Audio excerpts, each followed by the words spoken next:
청교도의 황태자라는 별명을 가진 분은 존 오웬 목사님이십니다. 아마도 청교도 중에서 죄의 심각성을 가장 강력하게 설파했던 분일 것입니다. 존 오웬은 옥스퍼드 대학의 학장과 부총장일 때 대학생들에게 설교한 것이 있습니다. 이 설교집을 모아 낸 책이 죄 죽이기입니다. 존 오웬은 이런 말을 합니다. 매일 죄를 죽이지 않으면 우리 영이 죽습니다. 매일 죄를 죽이지 않으면 우리의 영은 죽습니다. 그러니 우리가 죄를 매일 죽이지 않으면 우리는 그 죄로 인해 죽임을 당한다는 것입니다. 죄의 삭슨, 죄의 대가는 사망이죠. 만약에 우리가 죄를 죽이지 않으면 사망이 올라와서 그 사망이 우리를 죽일 것입니다. 문제는 점점 교회와 성도들이 죄의 심각성에 대해 무뎌진다는 데 있습니다. 죄의 문제를 점점 심각하게 생각하지 않는 경향이 성도들 사이에 만연합니다. 살다 보면 그럴 수도 있지. 다른 사람들도 다 하는데 라면서 죄를 너무 쉽게 생각하며 죄를 합리화합니다. 좋은 기독교인의 특징이 있습니다. 좋은 기독교인은 작은 죄도 크게 봅니다. 반면에 좋지 않은 기독교인의 특징은 큰 죄를 작은 것으로, 별것 아닌 것으로 여깁니다. 본문의 말씀으로 들어가죠. 본문으로 설교한 것이 오늘이 세 번째입니다. 오늘은 본문을 조금 다른 시각에서 보려 합니다. 그 시각은 죄의 특성입니다. 다른 말로 하면은 사탄의 전략입니다. 죄를 심어주는 사탄의 전략, 죄의 특성으로 본문을 보려 합니다. 먼저 16절과 17절을 보세요. 제가 16절을 읽고 여러분들이 17절을 읽으시기 바랍니다. 문무관이 왕과 지방관 앞에서 대답하여 이르되 왕후 와스디가 왕에게만 잘못했을 뿐 아니라 아수에로 왕의 각 지방의 관리들과 뭇 백성에게도 잘못하였나이다. 아수에로 왕이 명하여 왕후 와스디를 저주하고 보지 아니하였다는 왕후의 위에 소문이 모든 여인들에게 전파되면 그들도 그들의 남편을 멸시할 것입니다. 아수에로 왕은 자신이 벌인 잔치에 왕후를 초청합니다. 왕후의 아름다움을 백성들과 관리들 앞에서 자랑하고 싶었습니다. 하지만 왕후는 어떤 이유에서인지 왕의 초청을 일거에 거절합니다. 왕이 거절당한 것은 왕정시대에 있을 수 없는 일입니다. 이로 인해 아하수에로 왕의 분노가 하늘을 치밀 듯 불같이 일어납니다. 아하수에로 왕은 이 문제를 어떻게 처리하면 좋을지 당시 법과 규례를 잘 아는 현자들에게 자문을 구합니다. 이 현자들은 모두 7명으로 구성된 왕의 고문단입니다. 이들을 대표해서 무무관이 왕에게 의견을 전달합니다. 무무관은 왕후 와스디가 왕의 초청을 거절한 것은 왕에게만 잘못한 것이 아니라 페르시아 제국의 관리들과 모든 백성들에게도 잘못한 것이다. 만약 왕이 왕후를 초청했는데 오지 않았다는 소문이 페르시아 제국 전역에 전파된다면 모든 여인들이 이것을 듣고 여인들이 남편을 멸시할 것이다. 이렇게 말합니다. 이 말을 곱씹어 보면요. 사탄의 전략, 죄의 특성이 보입니다. 사탄의 전략은 우리가 일상생활에서 쉽게 저지르기 쉬운 행동이기도 합니다. 동시에 이 사탄의 전략은 죄의 특징을 아주 잘 설명하고 있습니다. 첫 번째 사탄의 전략, 다시 말하면 죄의 특징은 문제를 확대시킨다입니다. 잘못은 분명 아하수에로 왕의 와스디가 했습니다. 와스디는 왕의 명령을 따르지 않았어요. 절대 군주가 통치하던 시절 절대 군주의 명령은 반드시 따라야 하는 것이 지위 고하를 막론하고 모든 사람이 지켜야 할 이치였습니다. 그럼에도 와스디는 혼자 왕의 명령을 거부합니다. 이것은요, 남편을 멸시한 것이 아니에요. 정확히 말하면 왕을 멸시한 것입니다. 와스디의 문제는 남편의 명령을 거부한 것이 아닌 왕의 명령을 거부한 것입니다. 그럼에도 무무관은 마치 와스디가 남편의 명령을 거부한 것으로 말하면서 와스디를 그냥 둘 경우 페르시아 제국의 모든 여인들이 남편을 멸시할 것이라고 말합니다. 뭐가는요 지금 와스디 혼자만에게 벌어진 문제를 페르시아 제국 모든 여인도 이렇게 할 것이다 라고 주장합니다. 여기서 죄의 특징이 나오죠. 고린도전서 5장 6절에는 이런 말씀이 기록되어 있습니다. 적은 누룩이 온 덩어리에 퍼지는 것을 알지 못하는. 이 말씀은 죄의 특징을 아주 잘 표현하고 있어요. 여러분, 누룩이 뭐예요? 발효제이죠. 누룩은 아주 미량의 효소로 그보다 훨씬 큰 반죽 덩어리를 발효시키는 능력을 가집니다.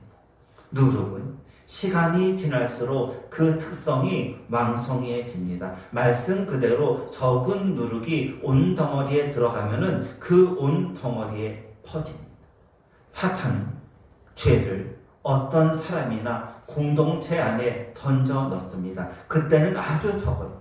누룩처럼 아주 적어요. 그렇게 작은 죄가 시간이 지나면 한 사람의 인격 전체를 그리고 공동체 전체를 무너뜨릴 정도로 강력하게 전파됩니다. 예를 들어요. 공동체 안에서 나와 어떤 사람 사이에 문제가 벌어집니다. 그럴 때 그 문제를 나와 그 어떤 사람 사이의 문제로 제한해서 한정해서 생각해야 합니다. 만약에 그렇다면 문제는 공동체 전체로 확대되기 쉽습니다. 나와 그 사람의 문제가 어느덧 나와 친한 그룹, 그리고 그 사람과 친한 그룹, 그룹과 그룹 사이의 문제로 확대된다는 것입니다. 이렇게 문제를 확대하는 것은 결코 바람직하지 않습니다. 동시에 이렇게 문제가 확대되는 순간 그 문제의 해결은 요원해 보입니다. 문제를 확대시키는 것은 공동체 전체를 허물려는 사탄의 전략입니다. 그리고 이 전략에 빠지면은 문제 해결은 점점 더 힘들어집니다. 아이 싸움이 어른 싸움이 된다는 옛말이 있죠. 이처럼 한 사람과 한 사람의 문제가 공동체 전체의 문제로 확대돼요. 무무가는 와스디 혼자의 문제를 마치 모든 여인의 문제로 확대하는데 이것이 사탄의 전략입니다. 본문을 좀 자세히 좀 보세요. 본문을 자세히 보면은 본문에서 계속적으로 반복되는 단어가 보여요. 여러분, 본문에서 계속 반복되는 단어가 있죠. 뭔가요?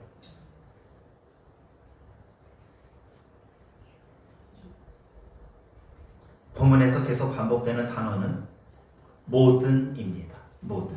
17절을 보세요. 모든 여인들이라는 표현이 나오죠. 18절에는 모든 지방관들이라는 말씀이 나옵니다. 이번에는 20절을 보면은 모든 여인들이라는 표현이 또 나옵니다. 22절에는 모든 지방이라는 표현이 이어집니다. 16절에도 모든이라는 표현이 나와요. 그렇죠. 16절은 어디에 모든이라는 표현이 숨겨져 있을까요? 뭇 백성입니다. 뭇 백성은 모든 백성을 의미하죠. 무무가는 왕후 와스디의 잘못을 모든 여인들의 문제로, 왕이 모독당하는 것을 모든 지방간의 문제로, 왕궁에서 일어난 문제를 모든 지방, 즉 모든 나라의 문제로 확대합니다. 무무가는 와스디 혼자만의 사건을 국가 전체를 혼란으로 이끄는 거국적 사건으로 몰아갑니다. 개인의 문제를 국가 전체의 문제로 확대하고 있습니다. 살다 보면 문제가 없을 수 없습니다. 지난번 스펄전의 예를 들었는데 스펄전의 말처럼 문제없는 교회는 없습니다. 문제없는 가정도 없습니다. 문제없는 국가, 문제없는 회사, 문제없는 공동체, 문제없는 개개인은 존재하지 않습니다. 그러면 문제가 벌어질 때 어떻게 해야 하는가? 문제를 확대하지 말아야 합니다. 부부싸움, 칼로, 물베기라고 말합니다. 물로 칼을 베어봤자 물은 다시 합쳐지는 것처럼 부부싸움이 일어난다고 해도 쉽게 화해할 수 있기 때문에 붙여진 말입니다. 부부싸움은 칼로 물베기. 그런데 이 부부싸움이 굉장히 심각한 문제가 될 때가 있어요. 언제요? 부부가 싸울 때 이 사건, 싸움이 일어난 사건에만 한정해야 하는데 과거의 문제도 다 끌어내는 거예요. 과거에 당신이 이랬잖아요. 당신만 그랬어. 나만 그랬어. 과거에 당신도 이랬잖아. 과거의 모든 문제를 다 끌어내는 거예요. 확대하는 거예요. 그럴 때 부부싸움은 매우 심각해지고 걷잡을 수 없이 커집니다. 문제를 해결하려면 지금 벌어진 그 문제에만 포커스를 맞춰야 합니다. 반면 사탄은 문제를 어떻게든 확대시키려 합니다. 그래야 문제 해결이 어렵고 공동체를 쉽게 파괴시킬 수 있기 때문입니다. 두 번째 죄의 특성, 다른 말로 하면 사탄의 전략은 추측입니다. 추측은 어떤 것을 미루어 짐작하다는 의미죠. 어떤 사실을 직접 확인하지 않고 짐작할 때 쓰는 표현이 추측입니다. 추측은 사실이나 진실이 아닙니다. 추측은 우리 표현으로 말하면 소설을 쓰는 것입니다. 일어나지 않는 일을 마치 일어난 것처럼 말하는 것이 추측입니다. 18절을 보시죠. 함께 읽으십니다. 오늘이라도 바사와 메대의 귀부인들이 왕의 행위를 듣고 왕의 모든 지방관들에게 그렇게 말하니 멸시와 분노가 많이 일어나리라. 18절에는요, 멸시와 분노라는 말씀이 나와요. 멸시는 남편들이 아내들에게 당하는 것이죠. 분노는 멸시의 결과로 남편들이 아내에게 하는 행동을 말합니다. 문무관은 이렇게 주장하고 있어요. 왕후가 왕의 명령을 거절했다는 행동이 소문나면 모든 여인들이 왕후를 따라함으로 남편을 멸시할 것이고 그로 인해 남편들은 아내에게 분노할 것이다. 여러분, 이 문무관의 주장이 사실인가요? 정말 와스리 소문이 페르시아 제국 전역에 퍼지면 모든 페르시아 여인들이 남편에게 불순종할까요? 이것은 추측입니다. 사실에 근거한 말이 아닙니다. 문무관은 확실하지 않은 것을 확실한 것처럼 추측합니다. 문무관은 17절에서 이미 남편을 멸시할 것이다 라는 추측성 발언도 했습니다. 사탄이 우리를 유혹하는 중요한 무기 중 하나는 추측입니다. 추측은 사실이 아닙니다. 명백하게 일어난 사실이 아니란 말입니다. 사탄은 명백하지 않은 것을 마치 명백한 듯 말합니다. 진리가 아닌 것을 진리인 듯 말합니다. 사탄이 추측한다면 반대로 하나님은 명확합니다. 진리는 불명확하지 않습니다. 진리는 명확합니다. 그러면 여러분, 우리가 무엇이 하나님의 뜻이고 무엇이 사탄의 계략인가, 무엇이 사탄이 주는 생각인가, 이것을 분별하는 기준은 추측이에요. 내가 지금 추측하고 있다면 사탄의 계략에 넘어가는 중입니다. 사탄은 추측하게 만듭니다. 이렇게 추측하는 순간 그 다음 단계로 넘어가 소설을 쓰게 만듭니다. 발생하지도 않은 일을 멸시와 분노가 많이 일어났다 라고 말하면서 마치 일어난 일처럼 말합니다. 추측을 깨는 것은 명확성입니다. 어떻게 명확하게 할 수 있을까요? 물어보라는 거예요. 질문하라는 거예요. 내가 저 사람에 대해 추측하지 말고 만약에 추측이 온다면 가서 직접 물어보라는 거예요. 이렇게 직접 물어볼 때 당사자는 진실을 말해요. 그러면 추측은 사라집니다. 미국에서 공부하고 와서 한국에서 부목사로 교회를 섬길 때의 일이에요. 그 교회를 섬긴 지 대략 몇 개월이 지났습니다. 하루는 권사님 한 분과 신방을 하는데 그 권사님이 저에게 이렇게 말씀을 하세요. 목사님, 교구 식구들이 목사님 대단하다고 난리예요. 제가 놀라서 왜요? 라고 물었더니 이렇게 대답하세요. 둘째를 입양하셨다면서요. 저 놀라서 저 둘째 입양 안 했어요. 여러분도 오해하지 마세요. 제가 아닌데요 라고 말했어요. 조금 더 거슬리니까 이야기를 하다 보니까요, 둘째를 입양했다라는 소문이 진실이 되어 제 귀에 들어오는 그 과정이 있었어요. 제가 애가 셋이잖아요. 첫째는 아들이에요. 누가 봐도 저하고 닮았어요. 그러니 쟤는 목사님의 아들이 맞아. 그리고 둘째, 셋째가 딸이잖아요. 근데 셋째 딸은 사람들이 다 말하기를 저희 아내를 닮았다는 거예요. 그러니까 사람들이 이렇게 이야기하는 거죠. 야, 첫째 아들은 목사님 닮았어. 확실히 목사님 아들이야. 셋째 딸 봤더니 사모님을 닮았어. 사모님 딸이야. 둘째는 목사님도 사모님도 안 닮았어. 입양했네. 그럼 이런 추측이 돌고 돌아 사실이 되어 제 귀에 들린 거예요. 저희 처갓집을 가면은 둘째가 아내를 닮았다고 말해요. 제 아내가 어려서 둘째와 똑같다는 것입니다.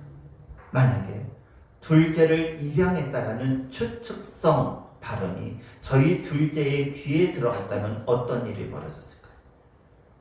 추측은 무섭습니다. 공동체 안에서 추측은 아주 무서워요. 저 사람 저렇게 말하는 걸 보니 나를 미워하는 것이 확실해. 저 사람은 어떻게 내가 싫어하는 것만 행동해? 나를 적대시하는 것이 아닐까? 저 사람은 어떻게 내가 의견만 내면은 내 의견에 반대해? 그러니 나를 미워하는 것이 분명해. 모두 추측입니다. 이런 추측은 사탄이 공동체를 깨려고 우리에게 던져주는 사탄의 방법입니다. 혼자 생각하고 오해하며 만리장성을 쌓게 만듭니다. 그런 추측이 나를 지배하려 할 때는 직접 물어봐야 돼요. 목사님, 둘째 아이 입양하셨어요? 이렇게 질문하면 모든 것이 명백해집니다.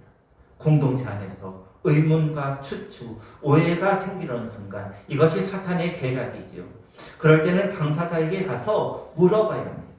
그 순간 진실은 명백히 드러납니다.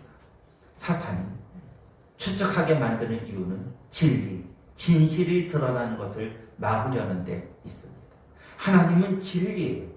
진리가 드러나는 순간 진리의 하나님, 진리의 성령님이 드러나요. 그러니 사탄은 그 진리를 드러나지 못하게 하려 합니다.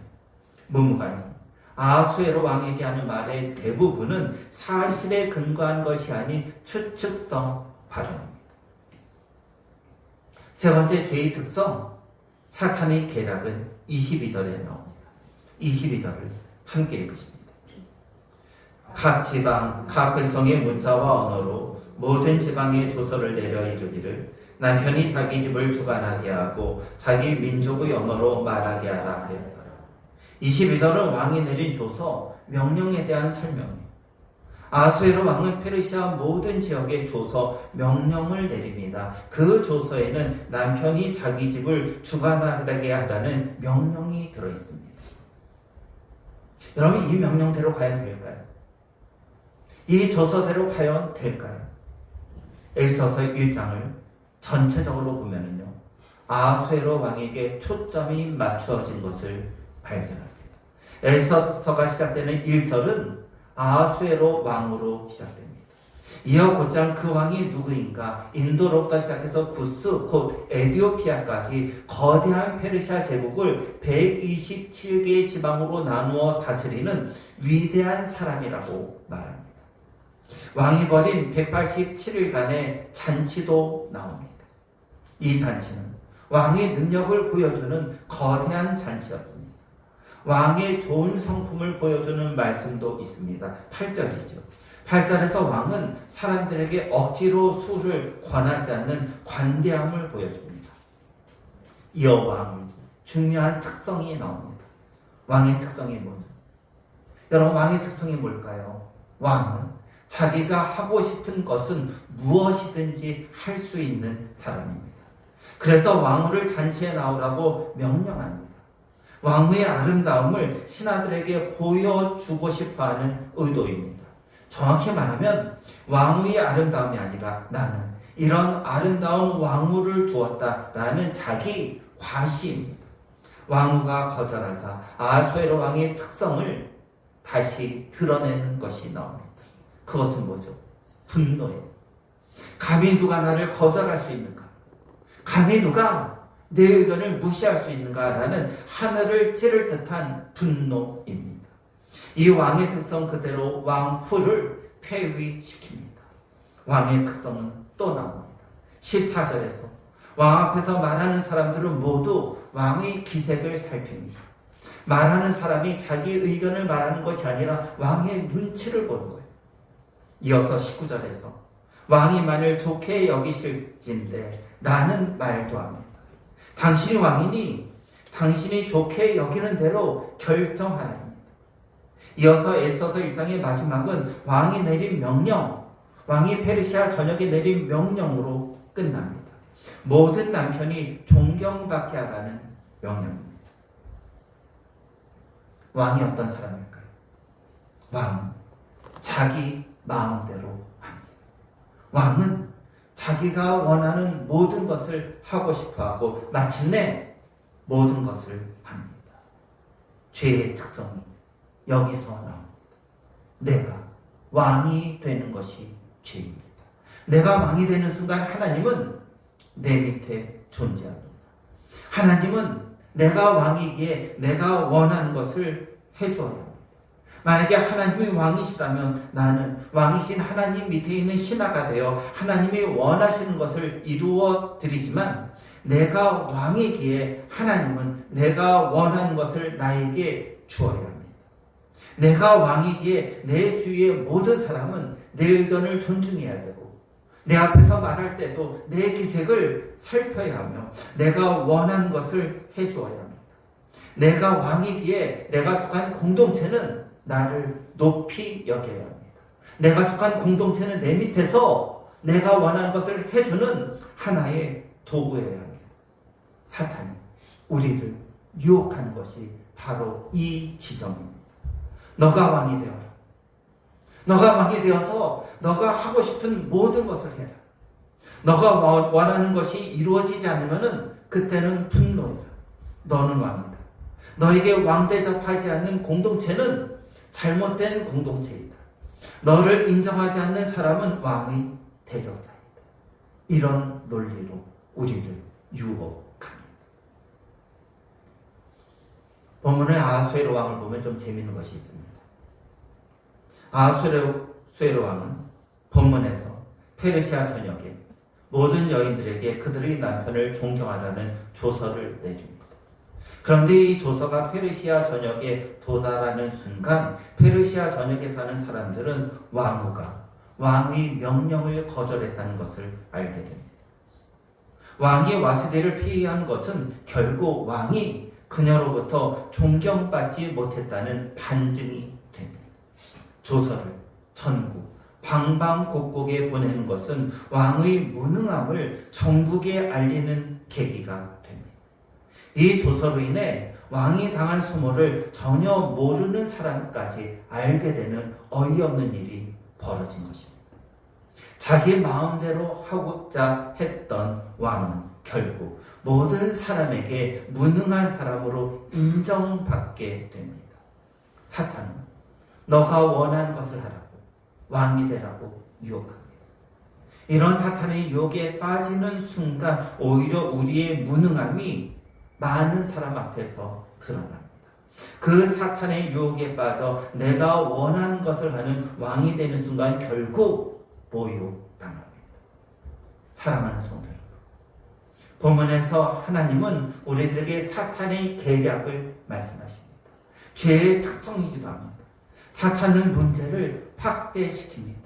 나 혼자의 문제가 가정 전체의 문제, 일터 전체의 문제, 공동체 전체의 문제가 됩니다. 그 순간 가정, 일터, 교회, 공동체는 문제에 휘말리어 악영향을 받고 금이 갑니다. 이것이 죄의 특성이자 사탄의 전략입니다. 나의 문제를 공동체 전체의 문제로 확대하지 말아야 합니다. 사탄은 우리들에게 추측이라는 무기를 던져줍니다. 추측하는 순간 사실, 진실과의 거리는 멀어집니다. 오해가 생기는 거예요. 사탄이 추측을 준다면 하나님은 진실을 드러나게 하십니다. 그 방법이 질문입니다. 추측과 오해로 고민하지 말고 찾아가서 물어보시기 바랍니다.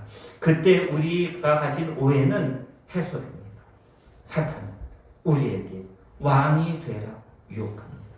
너가 하고 싶은 것을 모두 하라는 유혹입니다. 그 유혹에 빠져 내가 원하는 모든 것을 하는 순간 아하수에로처럼 많은 사람에게 오히려 멸시당합니다.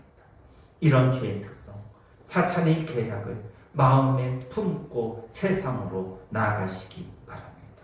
그때 우리는 죄를 죽일 수 있고 사탄과의 싸움에서 승리할 수 있습니다. 죄를 죽임으로 영이 사는 성도들이 되기를 주님의 이름으로 간절히 소원합니다.